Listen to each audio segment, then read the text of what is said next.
क्या क्या मिला सकते हैं वो हम लिख लेते हैं जी। एक बार आप माइक ले लो। आप लिख लो, माइक तो है मेरे पास। ये लो। अब भैया समोसे खिला दो। अरे बालक सूत्र भूल जाएंगे फिर। मैं 1 एकड़ की कॉमन खाद बता देता हूँ, चाहे आप गन्ने में डाल लेना, चाहे मूली में डाल लेना, चाहे सलजम में डाल लेना, कॉमन से खाद 20 किलो तो ले लो आप यूरिया। अब ये डिपेंड करता है कि आपकी फसल की अवधि कितनी लंबी है। जैसे गन्ना है जी, गन्ने के लिए पूरा एक फर्टिगेशन आता है। जैसे गन्ने में मेरे हिसाब से पूरे साल भर में अगर आप सही से प्रैक्टिस करते हैं, सरसों की खली वगैरह, कच्चा गोबर वगैरह, तो 1 बोरी यूरिया काफी है 1 एकड़ में पूरे फसल के लिए। पूरे फसल के लिए। और पहले साल में 30 किलो डीएपी एनफ है, पर्याप्त है उसके लिए। डीएपी हाँ, सामान्य किसान की बात कर रहा हूँ, जिसने कंपटीशन में नहीं जाना। कंपटीशन के चक्कर में तो जमीन का नाश हो गया। डीएपी 30 किलो होगी जी। हाँ, और उसके साथ में आपका जो है पहले साल 50 किलो पोटास आपका लगेगा। ये फर्टिगेशन समय परिस्थिति जमीन के अनुसार ऊपर नीचे हो सकता है, ऐसा कोई कानून नहीं है। मैं एक मीडियम बात बता रहा हूँ कि आम आदमी किसान हैं, ये आम फसल के लिए है, कोई भी ये आम फसल ये उनके लिए है। जैसे हम और हमारे पिताजी थे, हम तो गरीब आदमी थे भैया, तो हम कहाँ जाते हैं, हम पे तो पैसे नहीं है, तो हम तो इतने में ही काम चला देंगे। तो ये वो फर्टिगेशन है जो आपका काम चला सकता है। अब आपने इसमें 5 किलो मैग्नीशियम सल्फेट, जैसे अभी जो आपने बताया 20 किलो यूरिया, 30 किलो डीएपी, तो ये जैसे हम धान और गेहूं करें उसके लिए भी धान गेहूं की भी है, उसके लिए देखो सूत्र यही रहेगा, आप खाद की मात्रा ऊपर नीचे हो सकती है। मैग्नीशियम सल्फेट कितना बताया? अच्छा, मैं आपको इसको कैंसिल करो, मैं आपको 1 बोरी यूरिया 1 बोरी डीएपी के हिसाब से बता देता हूँ, वो आप लोगों को समझने में आसानी रहेगी। हाँ, वो ही ज्यादा बढ़िया। क्योंकि ये 1 एकड़ की खाद, जैसा गन्ना है तो गन्ने की परिस्थिति बलुई मिट्टी की अलग है, बलुई दोमट की अलग है, चिकनी की अलग है, और जो आपका वाला क्षेत्र है उसकी अलग है। उसमें दोमट चिकनी मिट्टी है जी, पानी सोखती नहीं वो। हाँ, उसकी परिस्थिति अलग है। इनकी और हमारी परिस्थिति सेम है, आपकी हमारी परिस्थिति सेम नहीं है, दिल्ली वालों की परिस्थिति हमारी सेम नहीं है। इनकी हमारी जमीन सेम है, इनकी जमीन और हमारी जमीन सेम नहीं है, ठीक है। तो जमीनों का अंतर है, तो मात्रा एक कभी नहीं हो सकती। ऊपर नीचे उसकी परिस्थिति के अनुसार पौधे की बढ़वार कैसी है, वेजिटेटिव ग्रोथ कैसी है, पौधे मतलब बिना वीडियो देखे फर्टिगेशन बताना ये गड़बड़ है,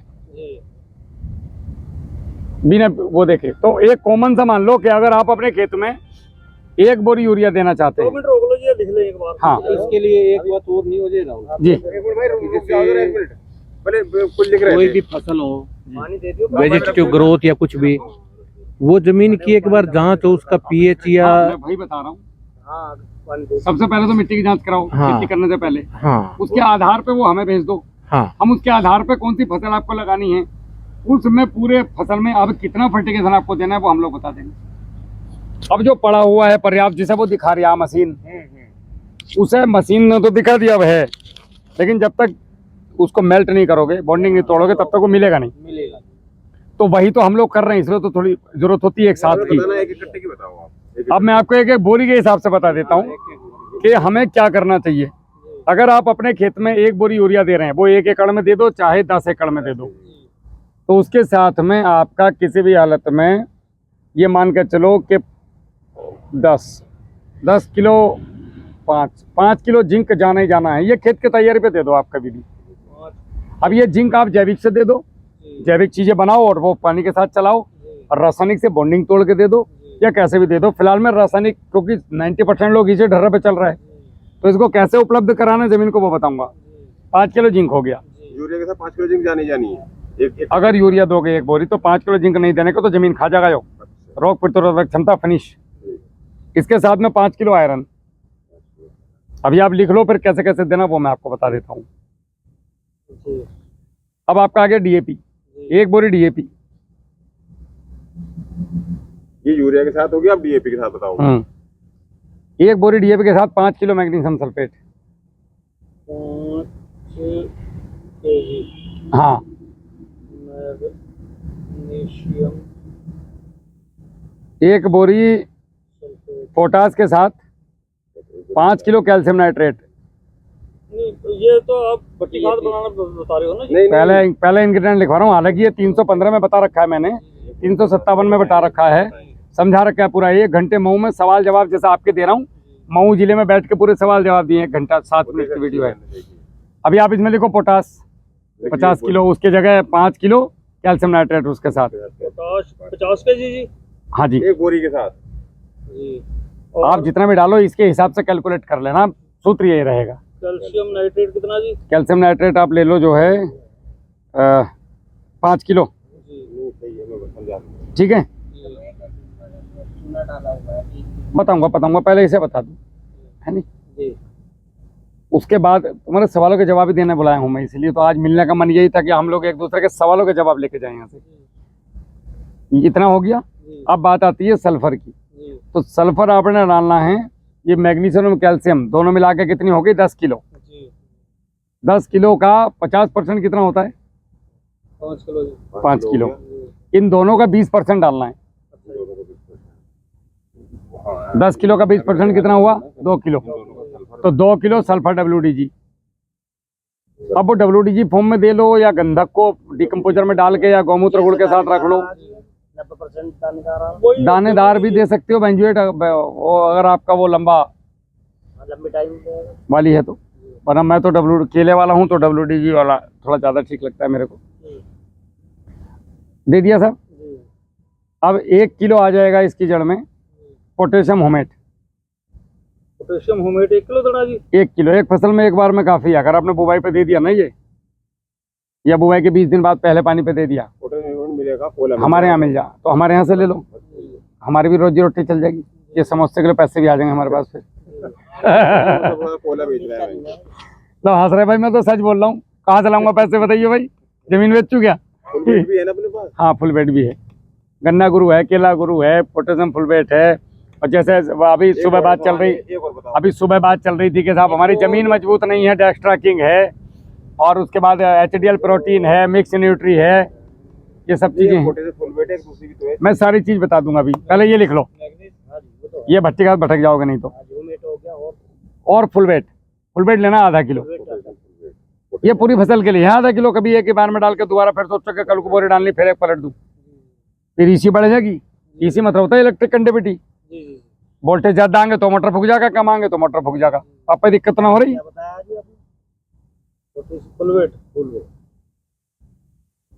खाद बिछवाऊं? अरे वो मैं दरी बिछा दूंगा गाड़ी में, दरी हैं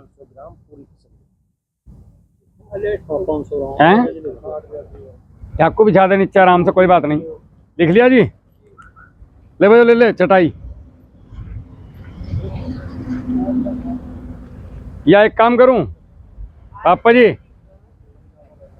गाड़ी आती चलानी? मेरी कार ना इधर लगा दे जहाँ बाइक है, और मैं पीछे ही खिड़की खोल दो, पापा सीट पे लेट जाएंगे आराम से। तो मोटरसाइकिल हटा दें यहाँ से, कार ऐसे लगा देना भैया। ना ऐसे बैग ले जाओ और उसके बाद ऐसे ले जाके लगा देना गाड़ी को पेड़ के नीचे, बाद में खिड़की खोल देंगे, आराम से लेट जाना वहाँ। ये हो गया जी इसका सीधा सीधा सूत्र। ठीक है, अब बात आती है माइक्रोन्यूट्रेंट की साहब, कि माइक्रोन्यूट्रेंट तो आपने डाले नहीं। कल तो बताओ, कल बता रही हूँ ना, मैं तो वहीं आ रहा हूँ। मुझे पता है आप क्या पूछोगे, कहाँ तक पूछ सको। एक चीज़ का पता मुझे, मैं रोज का ही वही काम है। तो आपने क्या करना है, 10 किलो रासायनिक खाद पे 1 किलो सरसों की खली। 10 किलो? हाँ, तो 10 किलो भी डाल दे तो कोई दिक्कत नहीं। Hand brake. 10 किलो रासायनिक खाद पे 1 किलो सरसों की खली आपके खेत में जाएगी जी। बस ये तो हो गया सूत्र। अच्छा जी। अब इसे देना कैसे है? जी। खेत की बुवाई पे जी। आपने 5 किलो जिंक और 5 किलो आयरन, जी। इसको भट्टी खाद बना देना है। जी। और आगे कर दो, और ले लो बस। अब आप आराम से आ जाओ, खिड़की खोल दे भाई पीछे वाली, शीशे भी उतार देना। अब ये आपने जो है दोनों को भट्टी खाद बना लेना है। जी। भट्टी खाद कैसे बनाना है? चलो, 5 किलो को 15 या 20 किलो गोबर की सड़ी खाद में, यानी कि एक बोरी 1 कट्टा गोबर की खाद ले लो। मिट्टी में बना सके भाई से? हाँ मिट्टी में बना सकें, लेकिन गोबर की खाद ले लोगे तो क्या दिक्कत आ जाएगी?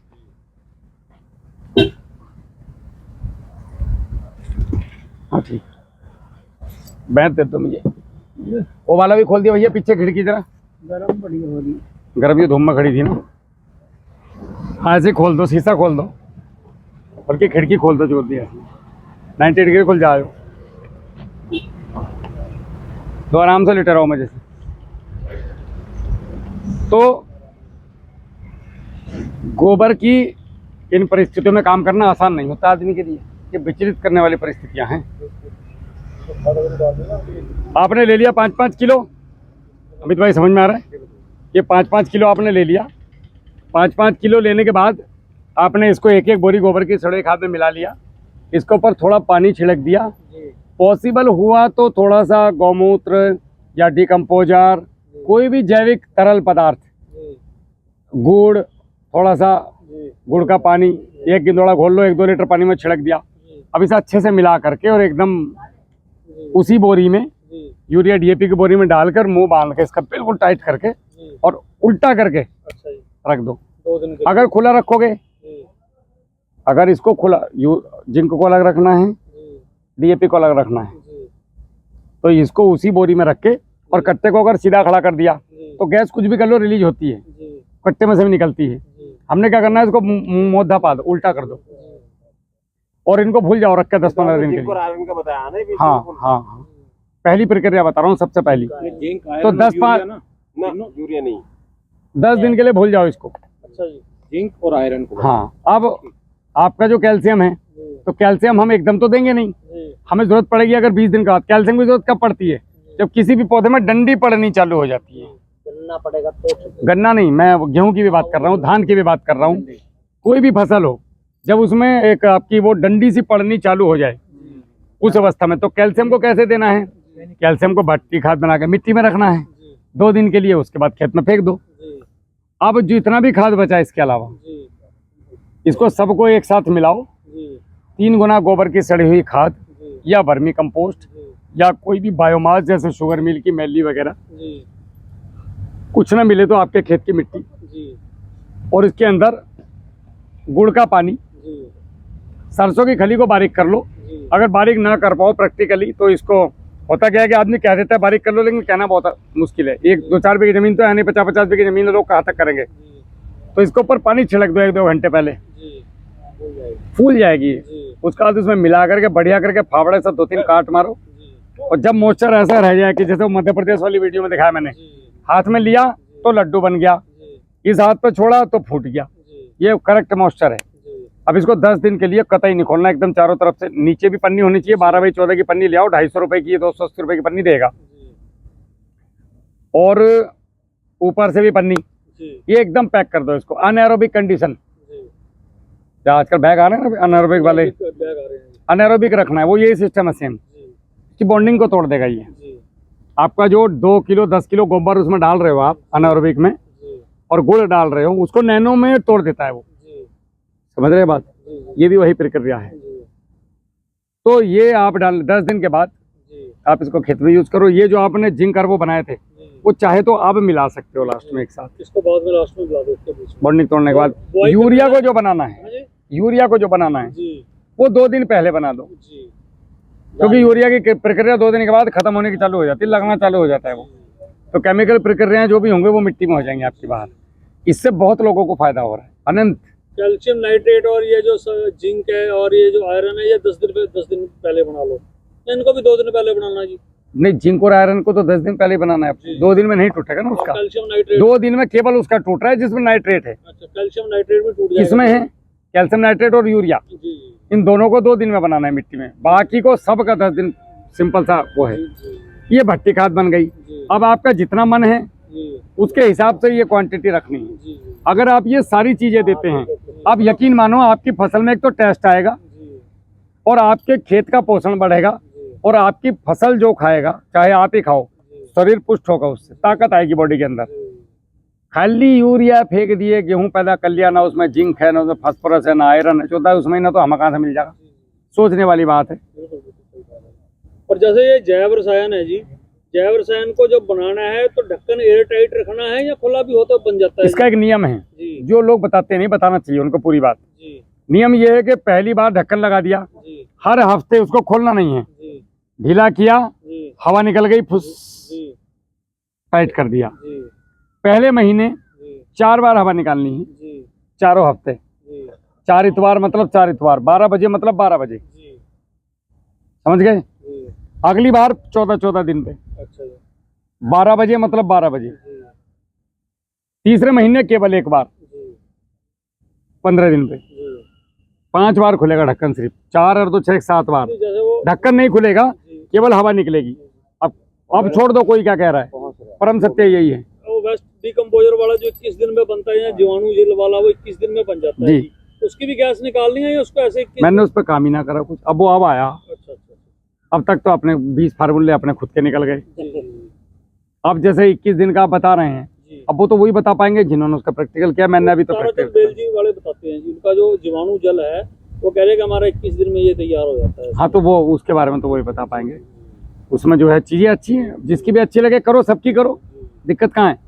आपको जहाँ सहजता हो रही हो आप उन चीजों को करो। जैसे भैया बता रहे थे कड़वा ये चावल किसी का बाप की बताया। बपौती नहीं है जी जी कि सरसों की खल राहुल बता रहे तो मैं नहीं बताऊंगा। अरे जो चीज अच्छा है किसान को बताओ, उससे क्या लेना देना है। इसमें भट्टी खाद में चूना नहीं मिला सकता जी बिना वजह वो? नहीं, अच्छा चूना अगर आपको चूना देने का शौक है और आपको चाहिए कि मुझे कैल्शियम नाइट्रेट नहीं देना है, जी तो आप खेत की बुवाई पे जी 25 किलो चूना लेके आओ जी 1 एकड़ के लिए। अगर आपकी जमीन का पीएच सामान्य है, तो जी ज्यादा है तो कम कर दो चूने को 10 किलो। जी पीएच जो लोग बोलते हैं चूना डालने से पीएच बढ़ता है, अरे गलत तरीके देने से बढ़ता है भाई यार। जी जी मिट्टा खाने से शुगर होता है, बिल्कुल होता है, लेकिन आप रोज साइकिल चलाओ ऐसे कि तैसे शुगर हो जाए तो फावड़ा चलाइए रोज, जी लपेट रहे हो निकाल नहीं रहे तो शुगर नहीं होगा तो क्या होगा। उसी प्रकार से चूने को डायरेक्ट खेत में दोगे तो गड़बड़ होगी। जी किसान आलसी है, डले के डले फेंकना चाहता है। जी आप चूना लेके आओ, जी उसको खोल लो बाहर, जी पानी का छिट्टा मार दो, जी 2 घंटे छोड़ दो। मेरा अपना अनुभव है, जी जब हमने गन्ना बोया पिछले साल तो चूना डाला 1 कुंटल, जी मस्त चला पूरा खेत। जी पूरे गन्ने में कहीं लालपन नहीं है, जी वो शीटा मार दिया उसमें, वो क्या होता है। फूल गया। जी फूलने के बाद में इसको जो है गोबर खाद में मिला दो। अच्छा जी जैसे 40 किलो चुनना है तो 1 बोरी चुनना है तो 6 बोरी गोबर खाद में मिला दो। जी कुछ जाता होगा ना उससे, हाँ हाँ, जाएगा ना। और उसके बाद उसको 10-15 दिन खुला छोड़ दो। जी 2-4 दिन में जब भी गए तुम्हें लगा कि ऊपरी परत सूख गई जी तो 2-4 लीटर पानी लिया और छिड़क दिया उसके ऊपर। जी जी बस इतना ही करना है। जी उसके बाद इसे 15 दिन बाद 14 दिन बाद खेत में फेंक दो। ये तैयारियां होती है, तैयारी बोलते हैं। तो राहुल भाई चूना बुझाने के लिए तो पूरा गिला करना पड़ेगा उसको। देखो बजो बुझाया भी बाजार में मिलता है, वो नहीं लेना जना कब का बुझाओ यार, ससुरा जाना क्या बनाया भगवान। ये स्प्रे टंकी नहीं आती जी अपनी, स्प्रे टंकी में पानी भर के फैला के अरे स्प्रे टंकी से मारो। बतेरा पानी। तो ये आपका भट्टी खाद का पूरा सीन हो गया। जी अब इससे रिलेटेड किसी का कोई सवाल है तो पूछो, सारे किसान बैठे हो। और सेंधा नमक के बारे में और- बताया जिससे मैग्नीशियम मिलता है, हम्म। हम वेस्ट डिकम्पोजर में यूज करते हैं। वो अगर हम जैसे भट्टी खाद में दे दिया, इसको पकड़ो, किस तरह देंगे उसको? स्प्रे में। वो स्प्रे में जाएगा। पहले जैसे भट्टी खाद हमने आज यूज किया, उसको हम पहले ही दे सकते हैं या साथ साथ ही? तो कोई कानून ही नहीं है। अच्छा 1 लीटर पर टंकी के हिसाब से स्प्रे कर दो। 5 से 10% से ज्यादा स्प्रे में कोई भी चीज नहीं लेनी। स्प्रे का डाइल्यूशन ही इतना होता है उसका, ओके। 5 से 10%। ज्यादा से ज्यादा रासायनिक लेते हैं 3%, 2%। हाँ जी, हाँ जी। ऑर्गेनिक में 5 और 7 या 10, एंड 10 जा सकते हो आप। सेंधा नमक तो कई लोग मट्ठे में मिला के भी स्प्रे करते हैं। उसको देखो महाराज, जिसमें मिला के मन करो लेकिन डालो। मैंने तो त्रिफला स्प्रे करी, जी त्रिफला भी त्रिफला चूरन बनाई मैंने, जी और त्रिफला चूरन को लेके जी और गुड़ के साथ 10-15 लीटर पानी में हमने डाल के उसको बिल्कुल टाइट कर दिया जी और जो कंट्री में लेकर के पानी वाली में जमीन में डाल दी। जी अब वो 100-150 ml डाल के स्प्रे करिए, हमें फसल पर बड़े शानदार रिजल्ट मिले। जैसा हमारा पेट रहा ऐसी फसल रही। जी अब इसमें क्या क्या है, जी एक तो इसमें आयरन का स्रोत बहुत जबरदस्त है क्योंकि हरड़ है। जी आंवले के अंदर पूरे विटामिन सी है, विटामिन है। जी और बाहड़े के अंदर बहुत सारी ऐसी चीजें, औषधीय गुण हैं जो हमें पता भी नहीं। जी हमारे इसमें देसी चीजों में इतनी चीजें हैं कि हमें यो ही नहीं पता इसमें है क्या क्या। कभी इनको बढ़ावा नहीं दिया गया। रोज बताना राहुल भाई से बनाने, जो अपन बता रहा हूँ। कुछ भी ना, त्रिफला ले आओ 250 ग्राम, 250 ग्राम तीनों बराबर मात्रा में कूट लो। आंवला, हरड़, बहेड़ा, पानी की बोतल ये रही, कितने पानी में गिरा साहब इसे? आंवला हरड़ बहेड़ा। कितने पानी में? हाँ जी, 5 ग्राम को कितने पानी? 5 लीटर पानी में डाल दो, 5 लीटर पानी डाल दो। 250 ग्राम गुड़ डाल दो इसके अंदर, अच्छा, और ढक्कन बंद करके जमीन में दबा दो आराम से 2-3 फीट, पड़ा रहने दो। प्लास्टिक की कैनी में। हाँ, प्लास्टिक की कैनी में कितने दिन? जितना मन करे 15 दिन रहने दो, अगर रख सकते हो तो 20 दिन रहने दो। 20 दिन का 28 दिन का चक्र होता है कायदे में, अगर आप उसको फॉलो कर पाओ तो, या तो 14 दिन या 28 दिन या 21 दिन मावा पूर्णमासी वाली बात या 21 दिन। अब वो मुझे पता नहीं जी, इतना तो मुझे ज्ञान नहीं है। बाकी मैंने जो प्रैक्टिकल करे वो शॉर्ट में बता रहा हूँ। अब सोच रहा वो कितने दिन पे क्या चले, अमावस पूर्णिमा इतना सोचो तो मैं तो बुढ़ा हो जाऊंगा, लोगों को बताऊंगा कब। तो उन लोगों को अगर गोबर ज्यादा अवेलेबल नहीं होता, जैसे मेरे पास गोबर गैस है, मिट्टी में मिला, हाँ, प्रसमड़ में मिला लो। परसमण में मिला करके रोज क्या है साहब, एक टंकी में 15 लीटर के पंप? मैंने 100 ml से ज्यादा ना करा इस तरह। 100 में मुझे मजा आ गया, तो जबरदस्ती किसान की कॉस्ट क्यों बढ़वानी, क्योंकि सस्ता तो यो भी ना मिलता। मैंने तो इस बार के साथ मिला हाँ सकते जी, हैं? 100 ml पर टंकी। तो साहब किसी के साथ मिला सकते हैं या अलग ही होगा इसका? जैसे देसी चीज जितनी उनके साथ मिला सकते हो, रासायन के साथ मत मिलाना। जैसे आपके ये बने पड़े हैं, इनकी स्प्रे करनी है तो उसमें मिला लो। हाँ, क्या दिक्कत है, जी बैक्टीरिया तो है, इनको भोजन तो चाहिए। जी मैं तो इनको भी बोलता हूँ प्लेन मत चलाओ, जी गोबर डाल दो कच्चा, जी। गोबर के साथ छोड़ दो, कभी गुड़ के साथ छोड़ दो, कभी किसी चीज तो के सर साथ। इसको मंगाने के लिए हमें कहाँ से संपर्क अभी 1 हफ्ता आपको रुकना पड़ेगा, हमारी जो है वहाँ पे अवेलेबिलिटी नहीं है। अच्छा जी जैसी अवेलेबिलिटी होती मैं, आप लोग मुझसे फोन कर लीजिएगा, मैं आपका अकाउंट नंबर दे दूंगा उनका, जी जितनों ने डाले होंगे उन्हीं के अकाउंट नंबर में डाले होंगे। जी। मैं इल्लत नहीं पालता। और वो जो